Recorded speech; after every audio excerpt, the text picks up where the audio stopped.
안녕하세요. 무더운 날씨 잘 지내고들 계신가요? 오늘은 사도신경 네 번째 시간 예수님의 부활에 대해서 함께 살펴보겠습니다. 오늘 배울 사도신경의 고백은 장사한 지 사흘 만에 죽은 자 가운데서 다시 살아나시며, 우리가 배울 질문과 대답은 교회에서 가장 중요한 진리는 무엇인가요? 예수님의 부활이에요. 예수님의 부활은 죽었다 살아나는 것과 무엇이 다른가요? 예수님의 부활은 영원히 죽지 않는 거룩한 몸으로 변화되는 거예요. 어떻게 예수님의 부활을 믿을 수 있나요? 막달라 마리아, 베드로, 500명의 사람들, 야고보, 많은 사람들이 부활하신 예수님을 직접 보았어요. 또 다른 부활의 증거는 무엇인가요? 예수님의 빈 무덤과 변화된 제자들의 모습이 부활이 진짜라는 것을 우리에게 보여줘요. 예수님의 부활은 예수님이 누구라는 것을 우리에게 알려주나요? 예수님이 죽음을 이기신 하나님의 아들이라는 것을 알려줘요. 예수님의 부활이 우리에게 주는 기쁨은 무엇인가요? 죄에 대한 용서와 죄를 이기는 승리와 하나님 나라에 대한 소망을 주어요. 인류가 시작된 이래로, 역사가 시작된 이래로 많은 사건들이 있었죠. 우리 성경의 시각으로 보자면 아담의 타락도 있을 것이고, 또한 범죄한 인류에 대한 하나님의 물의 심판을 내리신 일도 있었고, 바벨탑 사건도 있었고, 또 하나님이 그 아브라함을 선택하셔서 언약을 주셔서 아브라함, 그 다음에 다윗, 그 다음 다윗을 통하여 그 언약을 이루어가시는 일들도 있었어요. 정치나 사회적으로 보자면 세계 1, 2차 대전이나 또한 미국의 노예 해방, 그리고 우리나라의 대한민국의 독립, 이런 굵직굵직한 사건들이 많이 있었습니다. 이런 수많은 역사적 사건들 속에서 가장 중요한 사건은 과연 무엇일까요? 그것은 바로 예수님의 부활입니다. 예수님의 부활은 역사상 일어났던 모든 일들 중에서 가장 놀랍고 영광스러운 사건입니다. 왜냐하면 예수님의 십자가 죽음으로 말미암아 늘 죽음으로 끝났던 세상이 영생이 시작되었기 때문이에요. 예수님의 십자가와 죽음이 교회의 가장 중요한 진리입니다. 만약 예수님의 부활이 없다면 교회는 거짓말쟁이들이 모인 곳이 될 수밖에 없어요. 부활이 없다면 우리의 믿음도, 예배도, 전도도 아무 소용이 없는 것입니다. 부활이 없다면 우리의 믿음은 쓸모없는 것이고, 우리는 아직도 죄와 죽음 아래 있는 것입니다. 사도신경의 이 고백들도 다 거짓말이 되게 됩니다. 만약 예수님이 부활이 없다면 예수님은 하늘에 올라가시지도 않았어요. 올라가지도 못하죠. 그리고 하나님 보좌 우편에 계시지도 않고 이 땅에 다시 오실 수도 없어요.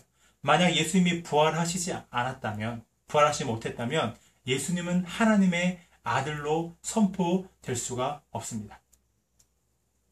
예수님의 부활이 없다면 죽음 이후에 아무것도 없는 거예요. 죽으면 끝인 거예요.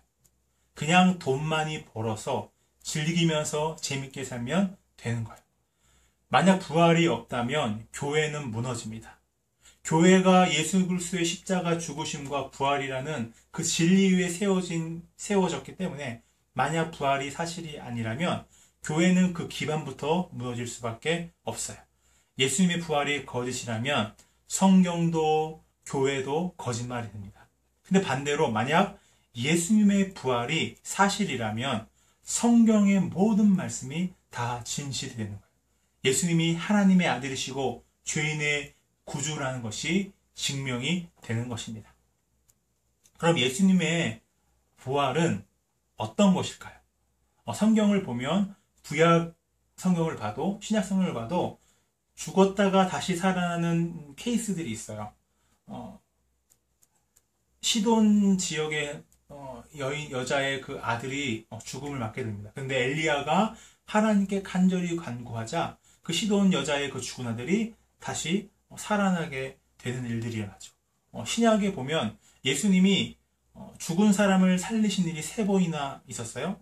예수님이 나인성 과부의 아들을 살리셨고, 또 야이로의 회당장 야이로의 딸을 죽은 회당장 야이로의 딸을 살리신 적이 있었고, 또한 예수님과 친분 관계, 친한 아주 사이였던 나사로를 죽음에서 다시 살리신 일이 있었어요. 근데 그러면 이 죽음에서 다시 살아난 이 사람들의 일들과 예수님의 그 부활이 똑같은 일일까요? 아니면 차이점이 있을까요?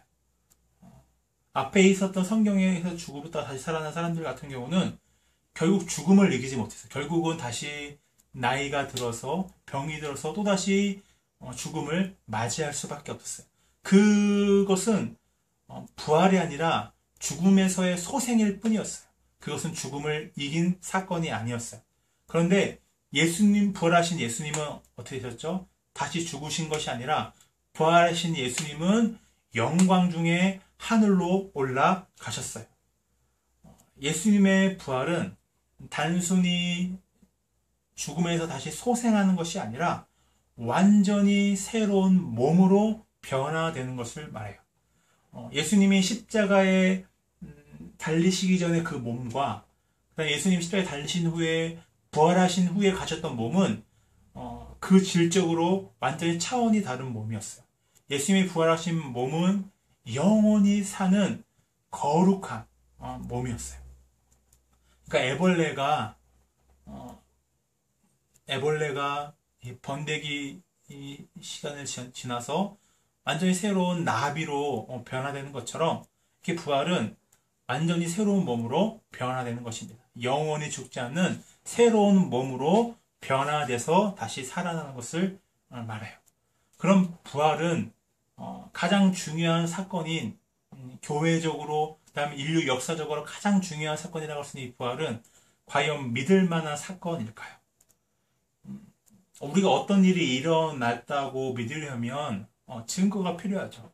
증거도 없이 무작정 믿으라고 할 수는 없어요.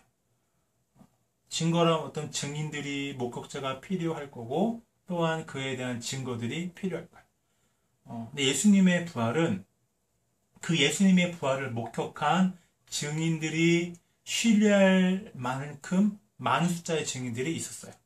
먼저 예수님의 부활을 가장 먼저 목격한 것은 막달라 마리아였죠.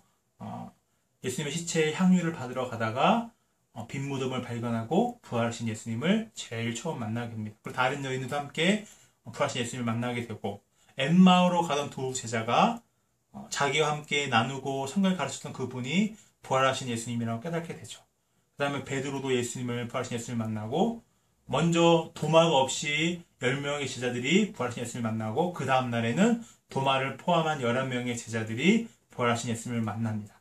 그리고 갈릴리 호수에서 7명의 제자가 고기 잡으러 갔던 그 7명의 제자들이 또다시 예수님을 만나죠. 그래서 그 갈릴리 호숫가에서 사도 베드로는 다시 한번 사람을 낚는 어부라는 다시금 사명을 받게 됩니다. 갈릴리의 한 산에서는 500명이 넘는 사람들이 동시에 부활하신 예수님을 목격하기도 했어요. 예수님의 혈육의 동생이었던 야고보도 부활하신 예수님을 목격하게 되고, 감람산에서 부활하신 예수님은 11명 제자에게 나타나신 후에 하늘로 승천하십니다. 그 다음에 교회를 핍박하기 위해 없애기 위해 가던 사울도 다메섹 그 길 가운데서 부활하신 예수님을 만나게 됩니다. 이처럼 예수님의 부활을 목격한 증인들이 있었고, 이들은 일관적으로 예수님이 부활에 대해서 증거했어요. 근데 이 부활에 대하여 회방하는, 또 예수님 부활의 소식을 두려워하는 세력들이 있었죠. 제사장과 바리새인들은 그 예수님의 부활했다는 그 소문이 퍼지는 것을 두려워했고 그것을 덮으려고 했어요. 그래서 이들이 어떤 거짓된 소문을 퍼뜨리죠. 그러니까 예수님이 부활하신 것이 아니라 제자들이 예수님의 시체를 훔쳐서 감춰놓고 예수님이 부활하셨다는 헛소문을 퍼뜨린다는 거짓 소문을 사람들 사이에 퍼뜨리기 시작했어요. 그리고 그 전에 또 어떤 거짓말을 했냐면, 제자들이 헛것을 봤다. 헛것을 보고 그들은 부활하신 예수님을 본 게 아니라 너무 예수님이 간절히 보고 싶으니까 헛것을 보았다라는 거짓말들을 퍼뜨렸어요. 근데 헛것은 그것을 간절히 보기 원하는 사람이 잠깐 헛것을 볼 수가 있죠. 그런데 당시 제자들의 상태가 과연 예수님을 보기 원하는 상태였을까요? 예수님은 잡히셨고 십자가에 죽으셨어요. 그리고 제자들은 그 잡히신 예수님을 모두 다 배신하고 버리고 도망갔어요. 그리고 자기들도 잡힐까봐 두려워서 숨어서 벌벌 떨고 있었어요. 그런 그들이 예수님을 보고 싶었을까요? 아니요. 보고 싶어하는 마음의 상태가 아니었습니다. 그리고 예수님을 목격하는 제자들 중에 도마가 있었죠. 도마의 별명이 뭐죠? 의심 많은 도마가 그 도마의 닉네임이라고 할 수 있죠. 그만큼 도마는 말했죠. 내가 내 눈으로 보지 않고서는, 내 손으로 예수님의 못자국과 창정을 만져보지 않고서는 내가 예수님의 부활을 믿지 않겠다. 이렇게 확 선언했던 사람이었어요. 근데 도마는 부활하신 예수님을 보았고 직접 그 상처자국을 만나봤어요. 도마 같은 제자는 헛것을 보는 사람이 아니었어요. 그 다음에 500명의 사람들이 부활하신 예수님을 목격했죠. 500명이 동시에 똑같은 헛것을 볼 일은 일어나기가 굉장히 힘이 들죠.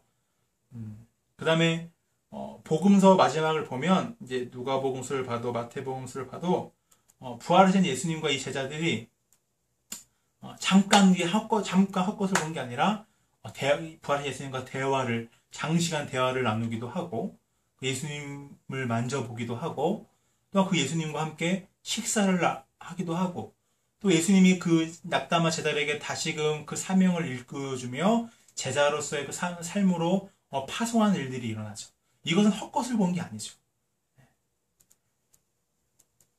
예수님의 부활을 본 증인들과 제자들은 헛것을 본 게 아니라 진짜 부활하신 예수님을 보았고 그 부활하신 예수님과 교제를 나누었습니다.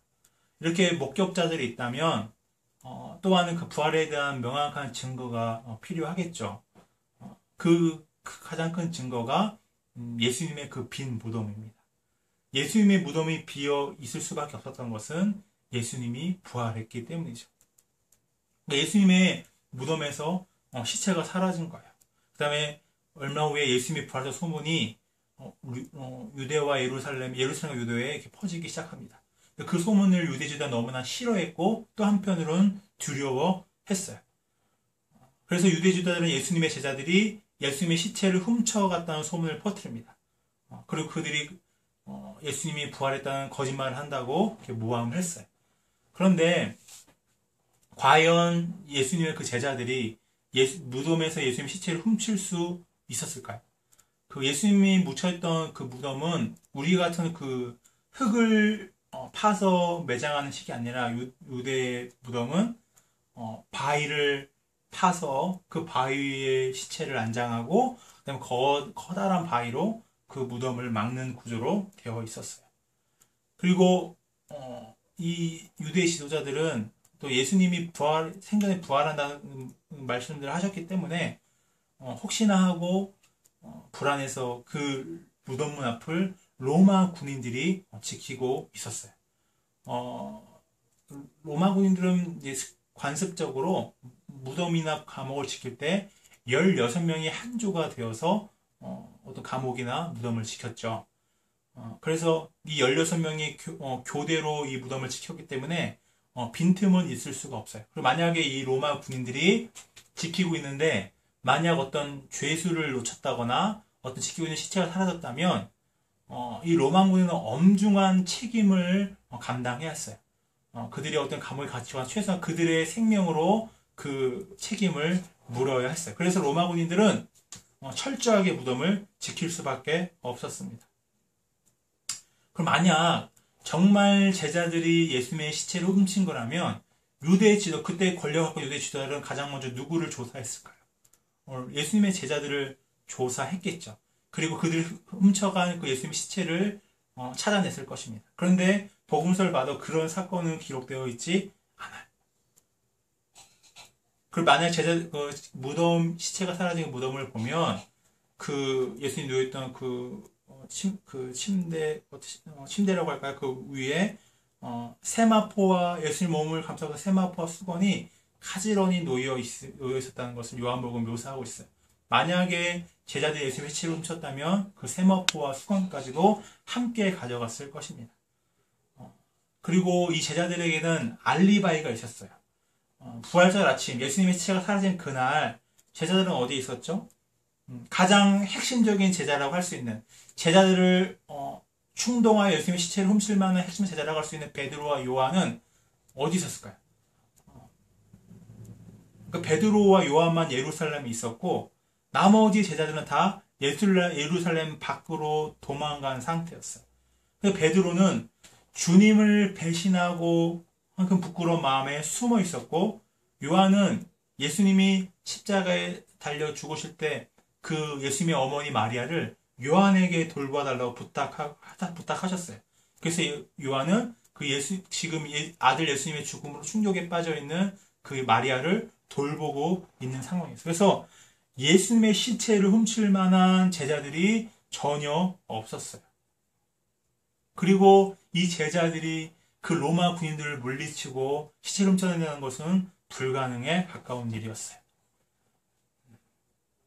만약에 이 제자들이 예수님의 시체를 훔친 거라면 예수님의 부활이 거짓말이라는 사실을 누가 가장 잘 알고 있을까요? 제자들이죠. 자기들이 훔쳤기 때문에 자기들이 예수님의 부활이 거짓말이라는 것을 가장 잘 알 거예요. 근데 제자들이 왜 죽었어요? 예수님의 부활을 전하다 죽었어요. 우리가 어느 때 거짓말을 하나요? 자기의 이익을 지키기 위해 자기의 것을 지키기 위해 우리는 거짓말을 해요. 그런데 거짓말 때문에 자기의 목숨을 버리는 사람은 없어요. 자기의 거짓말을 지키기 위해 자기의 목숨을 버리는 사람이 없어요. 예수님의 부활이 거짓말이고 사기라면 2000년 동안 수십억이 넘는 사람들이 그 거짓말에 속아서 예수님을 믿을 리가 없어요. 이 기독교는 예수님의 부활이라는 확실한 사건 위에 그 교회가 세워졌기 때문에 만약에 부활이 거짓이라면 기독교와 교회는 생성될 수도 없고 생존할 수도 없는 거예요. 그럼 예수님의 부활은 왜 비어 있었을까요? 예수님이 진짜로 부활하셨기 때문에. 그래서 부활절 아침에 부활주일 아침에 무덤이 비어 있었던 것입니다. 그리고 정황상으로 본다면 예수님은 살아계실 때 자신이 십자가에 죽을 것이지만 부활할 것이라고 여러 번 말씀하셨어요. 그 예수님은 기적을 통해 3번이나 죽은 사람을 살리는 기적들을 보여주셨어요. 그 예수님은 자신이 어떤 선지자가 아니라 하나님의 아들이라고 분명하게 밝히셨어요. 죽은 사람을 다시 살릴 수 있는 능력이 있는 하나님의 아들은 부활할 수 있는 것이에요. 그 다음에 가장 확실한 증거가 있죠. 바로 제자들의 놀라운 변화입니다. 예수님이 잡히시던 날 제자들은 어떻게 했죠? 그 마지막 유월절 만찬할 때 베드로는 큰 소리 쳤죠. 모든 제자들이 다 떠나갈지라도 저는 주님을 떠나지 않겠습니다. 제가 죽을지언정 결단코 주님을 떠나지 않겠습니다. 호언장담했어요. 그런데 예수님이 어찌 보면 무력하게 그 제자들과 그 군인들에게 잡혀가자 모든 제자들이 예수님을 버리고 도망갑니다. 그리고 자신들도 잡힐까봐 멀리 도망가 숨어 있었어요. 그런데 이런 제자들이 나중에 어떻게 변했어요? 이 예수님을 부인할 뿐만 아니라 저주하고 도망치던 그 베드로가 그 예루살렘에서 그 3,000명의 그 무리들 앞에서 너희들이 하나님의 아들 예수를 죽였다. 그러나 하나님이 그 아들 예수님을 죽음에 다시 살리셔서 모든 것 위에 뛰어난 주가 되게 하셨다. 이것을 그 3,000명의 무리들 앞에서 선포했던 거죠. 예수님을 죽여 흘리셨던 그 사람들 앞에서 너희가 예수님을 죽였지만 하나님이 예수 그리스도를 다시 살리셨다고 선포하게 된 거죠. 그 뒤에 예수님의 그 제자들은 그 예수님의 부활에 대해서 가는 곳마다 주어진 시간마다 선포했죠. 관원들이 그 제자들을 잡아서 너희가 더 한 번만 더 부활에 대해서 예수가 부활했다는 헛소문을 퍼뜨리면 너희를 잡히고 너희를 죽여버리다 협박했지만 내가 사람의 말을 듣는 것이 옳으냐 하나님의 말을 듣는 것이 옳으냐 그렇게 외치며 끝까지 예수님의 부활에 대해서 증거했습니다. 결국 이 제자들의 삶은 어떻게 끝나죠? 순교로 마무리하게 되죠. 죽는 그 순간까지 예루살렘에서 로마에서 또한 어떤 소아시아에서 예수님의 그 부활을 증거하다가 그 제사장들의 손에 의해 또 아니면 로마 황제의 손에 의해 순교하게 됩니다. 예수님의 동생이었던 야고보 같은 어떤 경우죠. 야고보는 그 예수님이 이제 사람들 가르치시고 막 기적을 행하시자 예수님이 자기가 하나님의 아들이라고 말하자 예수님을 미쳤다고 했어요. 그리고 예수님을 집으로 데리고 가려고 했어요. 예수님이 살아서 그 많은 기적을 행하시고 가르치는 했을 때에 야고보는 오히려 자기 형인 예수님이 하나님의 아들이라고 해서 믿지 않았어요. 하지만 예수님이 죽으시고 이제 하늘로 올라가신 다음에 야고보는 예수님이 하나님의 아들이라는 것을 믿게 되었어요. 그래서 이 야고보가 예루살렘 교회의 가장 중요한 지도자가 되죠. 그 다음에 그 많은 사도들 중에서 가장 먼저 순교했던 것이 예수님의 동생이었던 야고보 사도였습니다. 그 다음에 사도 바울을 빼놓을 수가 없죠. 사도 바울은 어떤 사람이었어요? 율법에 열심이었던 바리새인이었죠. 그리고 그가 특별한 목적을 가지고 다메섹으로 가는 길이 있었어요. 어떤 목적이요? 예수님이 부활했다는 그 진리를 믿는 그 교회를 핍박하고 잡아서 감옥에 넣기 위해 다메섹에 가는 길이었어요. 그 다메섹 가는 길에서 이 사울에게 그때는 이름이 사울이었죠. 사울에게 무슨 일이 일어나요? 부활하신 예수님의 음성을 듣고 예수님을 만나게 되죠. 그래서 그 다메섹 길에서 그때는 사울의 삶이 180도 바뀌게 됩니다. 예수를 핍박하고 저주했던 그가 예수가 하나님의 아들이고 우리 죄를 십자가에 죽으시고 부활했다는 사실을 이방에 전하는 사도로 그곳에서 탄생하게 되는 거죠. 그리고 이 예수님의 부활은 유대인들의 그 근본적인 삶을 그 기반부터 흔들어서 바꾸어 버렸어요. 유대인들에게 가장 중요한 것은 두 가지가 있어요. 첫 번째로 제사였죠. 하나님께 드리는 동물로 하나님께 드리는 그 제사가 중요하고 또 안식일을 지키는 것이 중요하죠. 하지만 하나님의 아들이신 예수님이 우리 죄를 대속하시고 죽으시고 부활하셨다는 그 진리를 믿게 된 유대인들은 어떻게 해요? 동물 제사를 중단하게 돼요. 필요가 없죠. 오히려 그 예수님의 죽으심과 그 고난을 기억하며 성찬하며 모여서 예배하는 것으로 하나님을 예배하는 것이 대체가 되죠.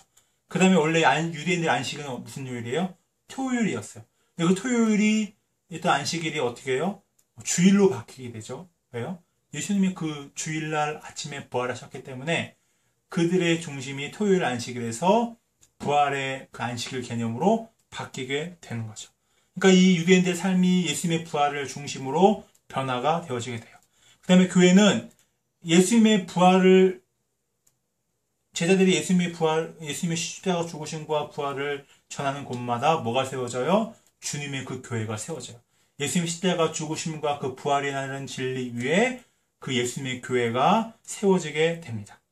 만약 예수님의 부활이 거짓이라면 그 온갖 핍박 가운데 주님의 교회가 세워질 수는 없었어요. 예수님의 부활이 역사적 사실이었고 그 예수님의 부활을 목격한 증인들이 있었기 때문에 그 부활의 주님이 성령 안에 역사하는 자기들 안에 역사하고 있었기 때문에 그 교회가 세워질 수가 있었고 교회가 지금까지 보호될 수가 있는 거죠. 수많은 증인들, 그 다음에 빈무덤의 증거, 그 다음에 정황성의 증거들, 그 다음에 예수님이 부활했다는 것을 우리에게 이것들이 분명하게 알려주는 거죠. 그리고 부활하신 예수님이 지금도 우리 안에서 역사하시죠. 그래서 우리 안에 믿음을 주시고 예수님 십자가 죽으심과 부활의 진리를 믿게 하시죠. 그 그다음 우리가 그 진리 안에서 변화되어지고 영원한 소망을 바라보게 되는 거죠. 부활하신 예수님은 지금도 우리 안에서 역사하시고 지금도 교회를 보호하고 계세요. 그럼 예수님의 부활이 우리에게 말해주는 것이 뭐죠? 예수님의 부활은 예수님이 하나님의 아들이라는 것을 보여줍니다. 이제까지 죽음을 이긴 죽음을 정복한 사람은 없었어요. 인간이 죄인이 된 이후에 죽음이 우리를 정복하고 죽음이 우리를 다스렸어요. 그런데 예수님이 가장 처음, 그 다음에 가장 유일하게 그 죽음을 이기고 부활하셨어요. 그것은 예수님이 우리와 같은 죄인의 인간이 아니라 예수님이 하나님의 아들이라는 것을 증명하는 사건이었어요. 예수님이 죽음은 우리의 자신의 죄 때문이 아니라 우리의 죄를 대신한 죽음이었죠. 근데 예수님의 부활은 그 예수님의 그 죽음을 정복했다는 것을 보여줍니다. 그래서 이제는 그 예수님을 믿는 사람 또한 그 죽음을 이기고 부활의 소망을 가질 수 있게 된 거죠. 부활하신 예수님은 하늘로 올라가신 다음에 우리에게 누구를 보내주셨어요?